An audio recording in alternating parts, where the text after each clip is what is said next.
Frankly, I think this is a dereliction of duty, of national duty.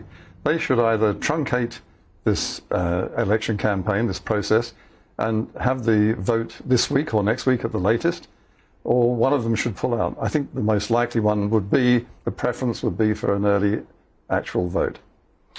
So the ballot papers are out there. I mean, presumably, Conservative Central Office will know how many of them have been returned.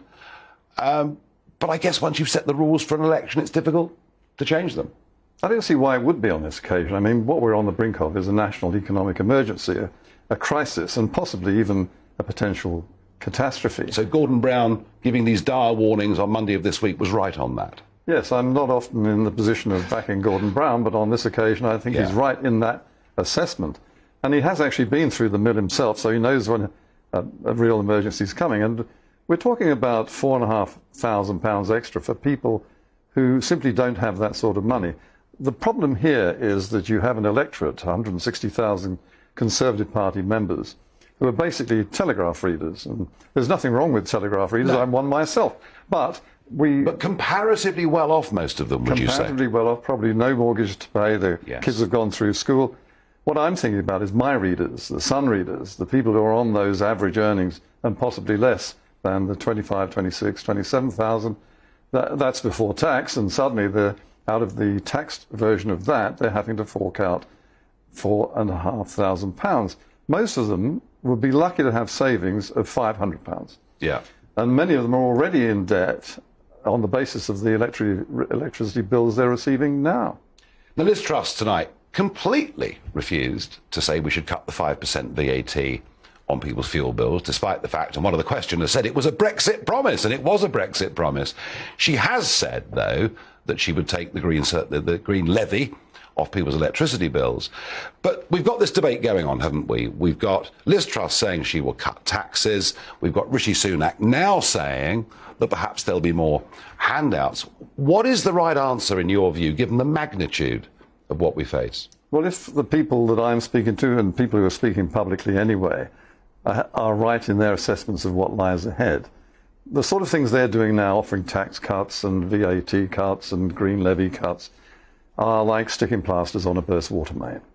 This is really big potatoes. This is something which we've not seen before, not even the oil shock of the 70s or the crash of the 90s or the 2008 financial crisis. We may actually be heading for depression unless we do something truly drastic right now. And in a sense, I would have thought that the person to do that would have been Rishi Sunak, because he did it during the COVID crisis, and he threw money at it, he hurled money at it. And that's what they're going to have to do now. They're going to have to think about the equivalent of wartime crisis measures, and that includes possibly a 30-year bond so that we can simply cap those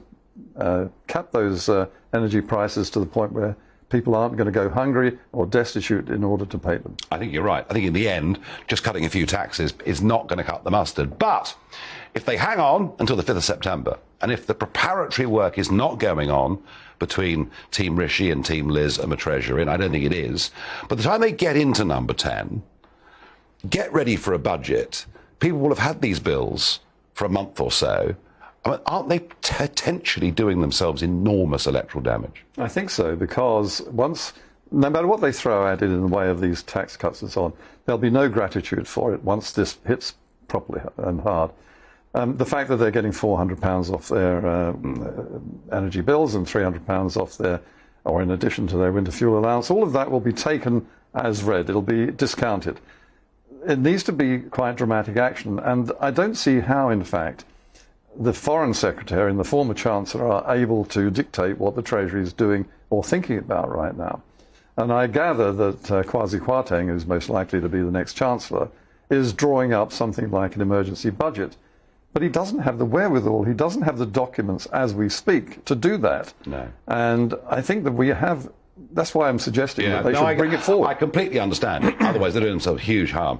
Liz Truss is the runaway favourite. I mean, Mike Wood there insisting that Rishi is still in with a chance, but I think just the mood music we pick up from all around the country says that Liz Truss will win.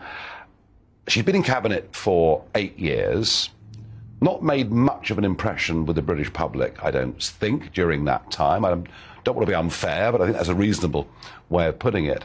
She was composed, as she's been composed throughout the hustings that have gone on. Does she, Trevor, does she look like a Prime Minister? Frankly, at the end of the hustings, I would say she's more impressive than she was when she started. But that's from a very low base. And, I mean, cometh the hour, cometh the woman, you don't know until the person is actually in situ. And I desperately hope that she has what it takes, because there's no doubt that she's going to win this now. The momentum is so far behind her that Rishi doesn't have a prayer. He's going through the motions, which is one of the reasons I think we should curtail this. But she has been saying some of the right things, and she has been sounding a bit Thatcherite, which is always a good thing in my view. Well, when you're appealing to 160,000 Thatcherites, I guess that's what you do, isn't it? It's a huge asset, yes. But I think your point was that Margaret Thatcher, who was basically just given a run, I remember people saying at the time, let's give this filly a trot. Unfortunately, she kept trotting and encountering and got away from them. They couldn't change their mind subsequently as they thought they might. But my point was, in 75... she had a chance as opposition leader. Yeah, that's right. And she didn't look like a PM when she first took the job, but she did by 79, didn't she? She did. But even in 79, she was still at war with her own party. It wasn't really until a couple of years in that she asserted herself in the way that bore fruit. And Liz Truss simply doesn't have the time. And she's learning on the job, and there's no time to learn on this particular job.